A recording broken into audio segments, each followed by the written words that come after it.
mais uma das nossas conversas psi.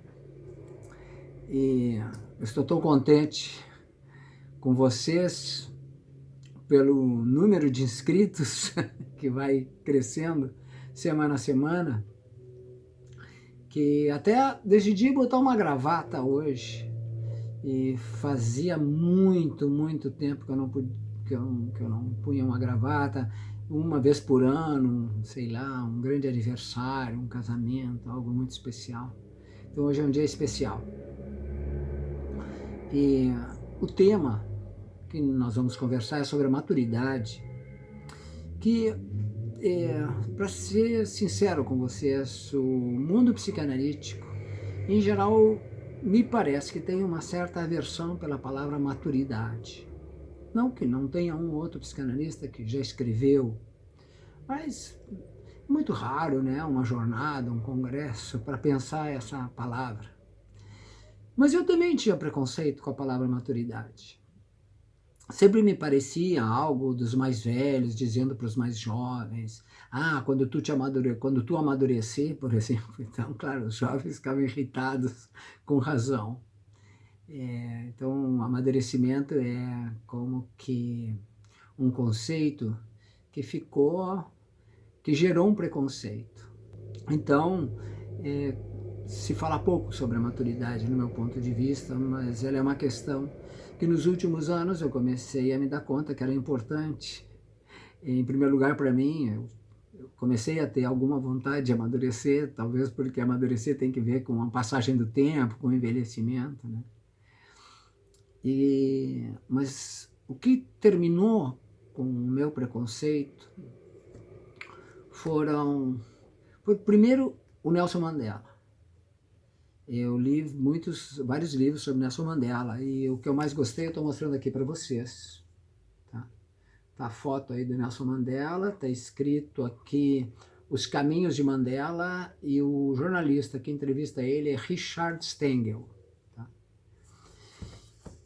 Richard Stengel é um jornalista de muito talento e conviveu muito com Nelson Mandela. E muitas vezes fez a seguinte pergunta para o Mandela: o que tu aprendesse na prisão? Por que tu entrasse na prisão de uma determinada forma e saísse de outra completamente diferente? Ele tinha entrado na prisão com os seus 40 anos, 41, 42, ou até 43, tem entre 40 e 43. Um jovem ainda muito entusiasmado, que integrou um grupo guerrilheiro que botava bombas em usinas elétricas, por exemplo. E depois de 27 anos, aos 70 anos mais ou menos, por isso que é 43, ele sai da prisão e o jornalista quer saber que transformação aconteceu com ele, que mudança aconteceu com ele. E o Nelson Mandela não queria falar. Isso é no início do livro. Lá pelas tantas, Mandela se cansa da repetição dessa pergunta e responde com uma só palavra: amadureci. Eu disse, que interessante, ele está usando a palavra amadurecer, que ele sente que amadureceu. Então, isso me chamou muito a atenção. Eu comecei a perder os preconceitos com a palavra maturidade. Depois, este livro aqui, que é um livro que fez um grande sucesso há uns 50 anos atrás, já há tempo, né? Um pouco, ou 40, né? Do André Morot, Antimemórias. André Morot, para os mais jovens, ele foi não só ministro de cultura do Charles de Gaulle, mas foi um escritor de muito talento. Alberto Camus tinha uma grande admiração por ele, e quando o Camus ganhou o prêmio Nobel, ele achou que quem tinha que ganhar era o André Morot, que era um grande escritor. Claro que não se compara, né? Alberto Camus é superior.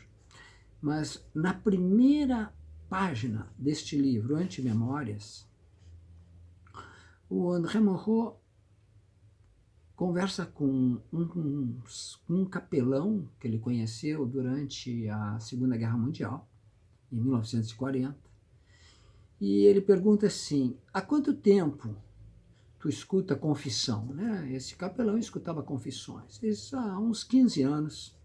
Que lhe ensinou a confissão sobre os homens? E o capelão responde assim: sabe, a confissão não ensina nada, porque desde que se confessa esse outro, a graça. No entanto, primeiro as pessoas são muito infelizes. Então, a primeira coisa que o capelão disse, que as pessoas são muito infelizes, são muito mais infelizes do que se pensa. Interessante isso, né? E depois, ele ergueu os braços de lenhador na noite cheia de estrelas, e depois, a essência de tudo é que não há gente madura, ou seja, que há pouca gente madura, que a maturidade é ou impossível ou muito difícil. A maturidade, na verdade, nós temos que pensar como um processo, que nós vamos amadurecendo ao longo da vida, né? Uns dizem, é bom não estar muito maduro, porque senão vai cair da árvore, né? Mas é importante que se amadureça para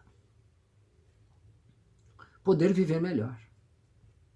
Então, uma das dimensões da maturidade é aprender a conviver com as frustrações, aprendendo quando é possível transformar algo, ou se transformar, ou ajudar o outro a se transformar, e se resignar àquilo que não pode ser transformado.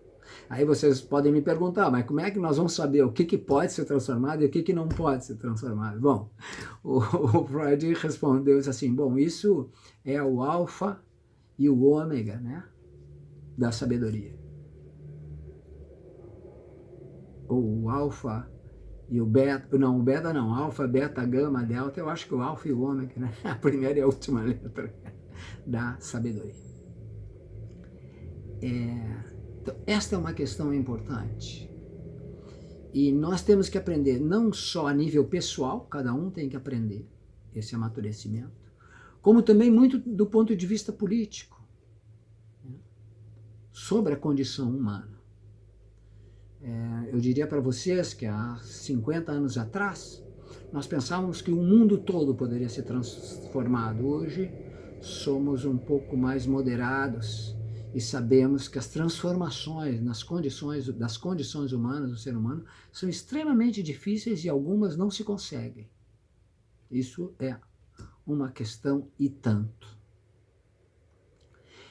Eu diria para vocês que se podem tomar 5 dimensões, entre tantas, para falar da maturidade. Uma eu disse para vocês, o aprendizado com as frustrações, o aprendizado com a tolerância da diferença.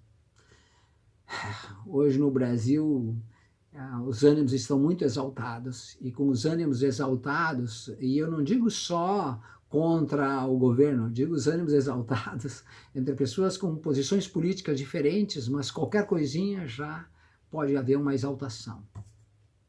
Esse aprendizado, né? 5 critérios se poderiam pensar para a questão da maturidade. A criatividade, a empatia, a finitude, o sentido de humor e a sabedoria. Eu acho que maturidade implica já ter um melhor sentido de humor. Se não, aprendeu pouco. Tenho pena dos mal-humorados. Tenho pena, porque perdem um dos grandes sabores da vida. Da mesma forma, como os arrogantes, que não aprenderam e não vão aprender, que todos nós um dia vamos morrer, a questão da finitude, né? É muito triste as pessoas que não são criativas, e nessa pandemia, por exemplo, a nossa criatividade está profundamente desafiada. E aí, falei também na questão da empatia, mas não vou falar hoje, porque há uma possibilidade de, na semana que vem, o tema ser transformações do narcisismo. E são essas transformações que permitem o acesso à maturidade. Quais são essas transformações? Os caminhos para conquistar essas transformações? Espero vocês aqui a semana que vem. Cliquem, se inscrevam, porque senão a produção aqui, coordenada pela Carolina Slavutsky, vão dizer, esquecesse, eu não posso esquecer para ela não ficar incomodada. Até a semana que vem, uma alegria estar aqui com vocês.